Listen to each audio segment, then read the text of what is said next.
My very first experience with a marijuana product was with hashish.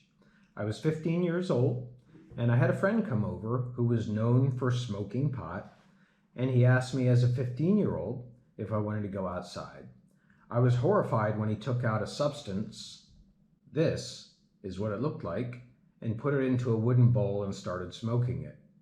At that time in the 1970s, hash was very plentiful in the United States.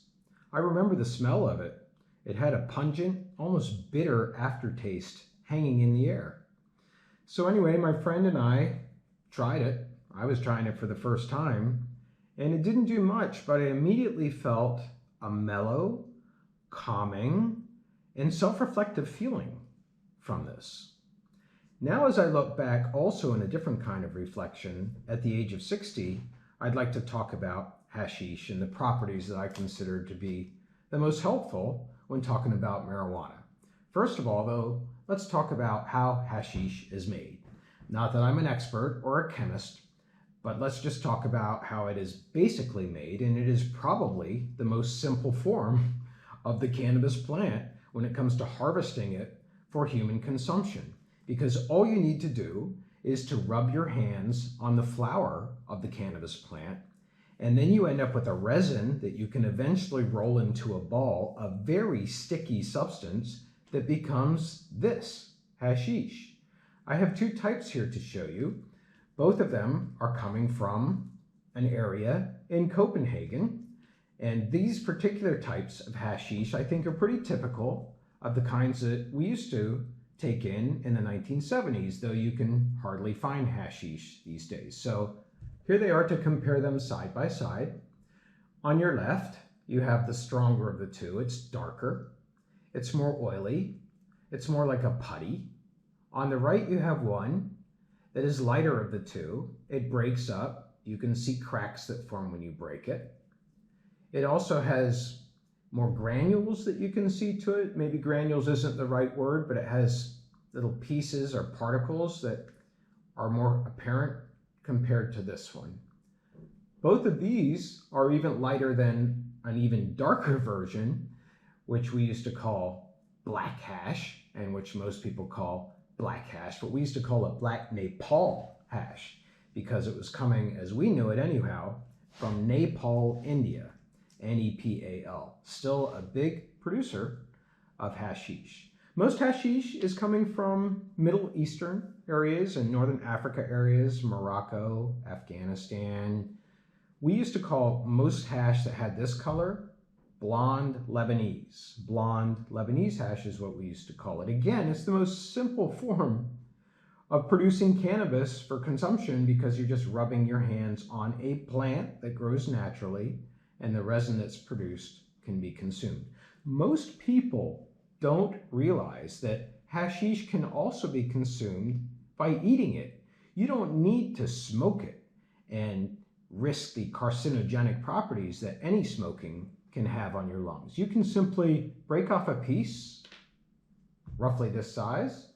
You can put it into your mouth, and your saliva will break it down. Now, we'll have a strong, almost jabbing, bitter taste that comes into the underside of your tongue, which you may feel. Some people may not be susceptible to that.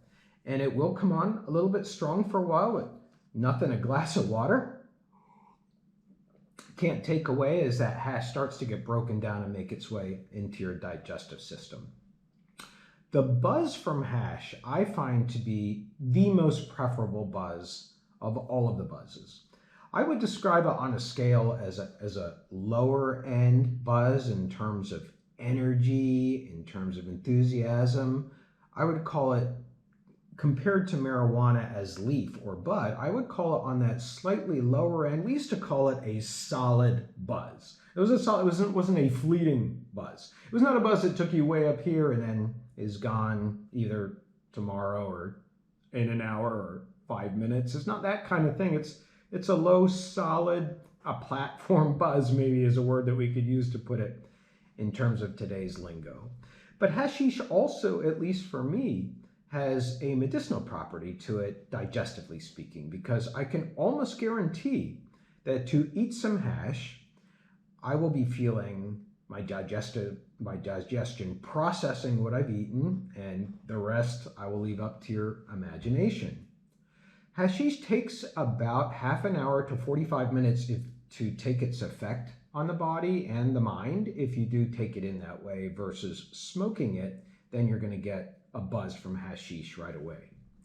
I don't quite know what happened in the United States market, but after the 1970s, hashish products virtually went away, and you do not find them produced in those dispensaries that are allowed by law in the United States. In most of the states, I haven't been to all of the dispensaries, but I haven't come across anything like the hash that you can still get all over Europe, and of course the Africa and Middle Eastern regions where it is grown.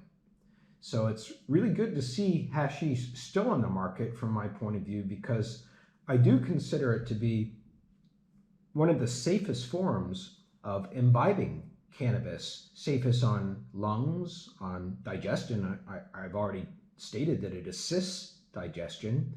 And I think overall, it's just a very approachable way to sample cannabis if you're interested in sampling cannabis.